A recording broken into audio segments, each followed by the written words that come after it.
Nge-13 July 2025, President Cyril Ramaphosa wa-announce ukuthi kuzoba khona i-Judicial Commission of Inquiry ezobe iholwa uJustice Mbuyiseni Madlanga ezoqala ngoSepthemba, kodwa yona iqala ukwenza umsebenzi wayo lapha ku-October ngenxa yokuthi kwakwaba khona ama-delays.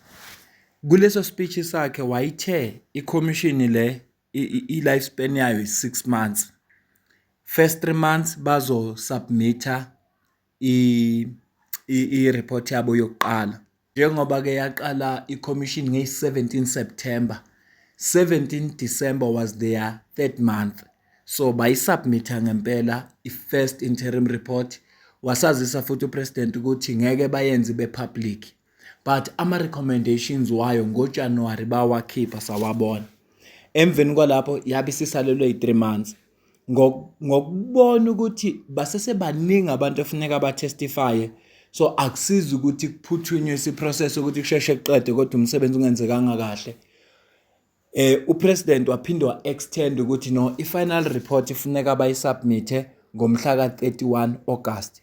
So i-commission bibona bathe uJeremy Michaels o-spokesperson we-commission ubethe the public hearings azogcina ngomhla ka-31 July bese kuthi from ngeyi-1 August kuze kushaye umhla ka-30 August bazobe beprepare i-final report, ngoba ngomhla ka-31 kufuneka bayisubmithe kupresident.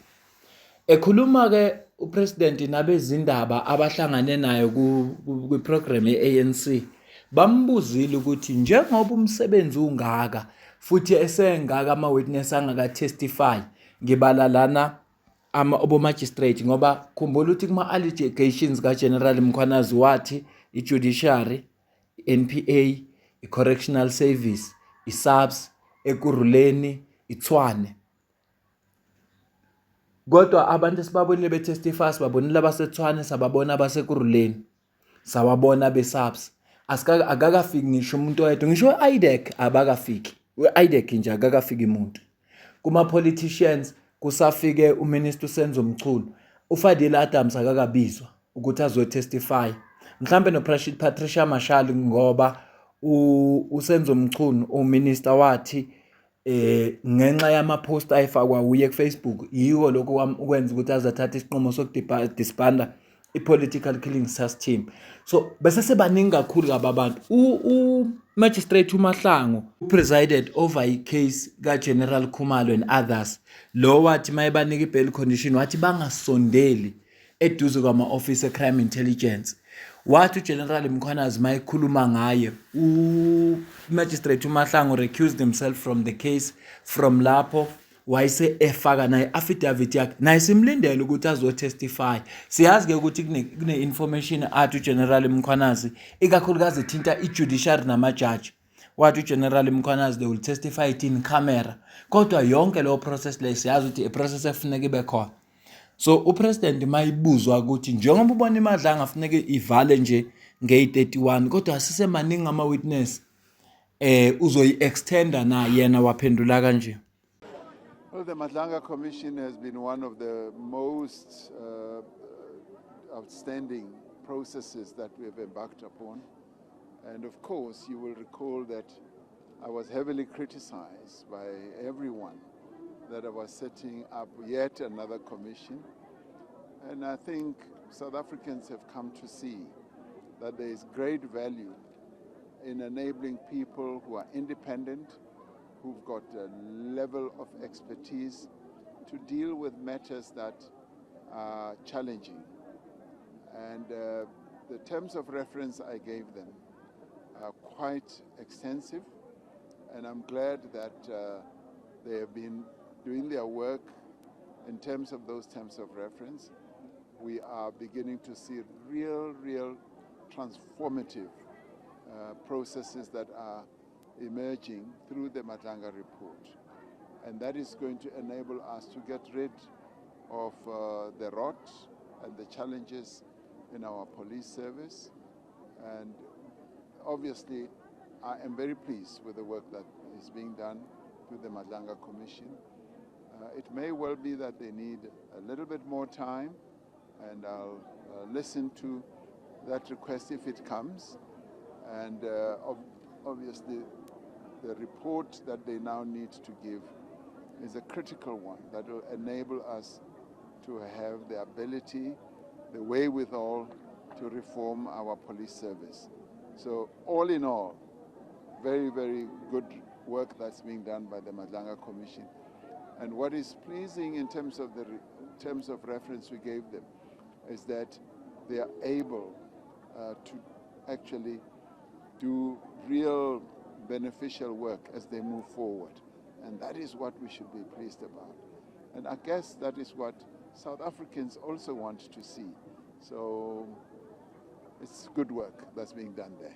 Ngoba umuzwa kuPresident Cyril Ramaphosa ethi umsebenzi owenziwa iCommission muhle kakhulu futhi yena akanankinga nokuba extendela kukubo ukuthi basubmit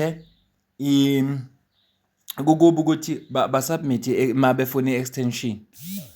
uJeremy Michaels spokesperson we-commission ushilo ukuthi i-commission ikulezo inhlelo lezo zokucela i-extension kupresident.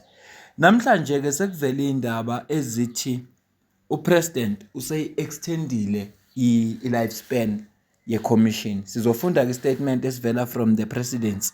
Thursday, 9 July 2026, President Cyril Ramaphosa has extended the final report deadline of the Madlanga Commission of Inquiry into Criminality, Political Interference, and Corruption in the Criminal Justice System.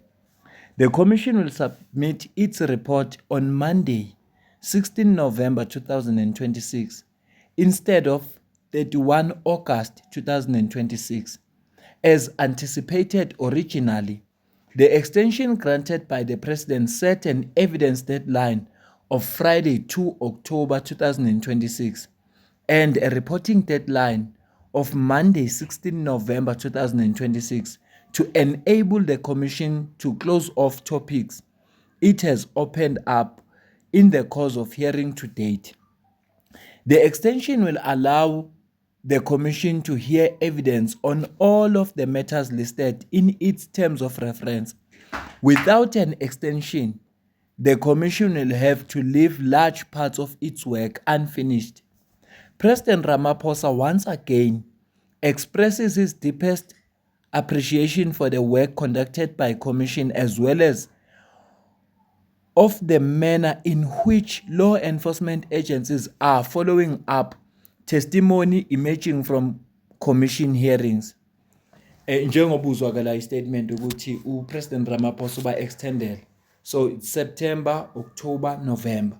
Ushuthi uba extended ngo 2 months namaviki ngaphezulu. Lokhu kuzokwenza ukuthi i-commission ikwazi ukuqhubeka nomsebenzi wayo. Sesiyazi ke manje ukuthi the last public hearing izogcina ngomhla ka2 kuOctober.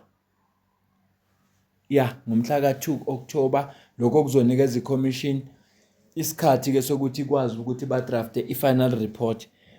Namanje ngisasho uma kungase kwenzeke kutholakala ukuthi baningi abantu abasese implicated, upresident ufuneka i-extend futhi Madlanga. Izondo commission yalasta 3 years kodwa bengenamphumela ngoba kwakulinda i-final report le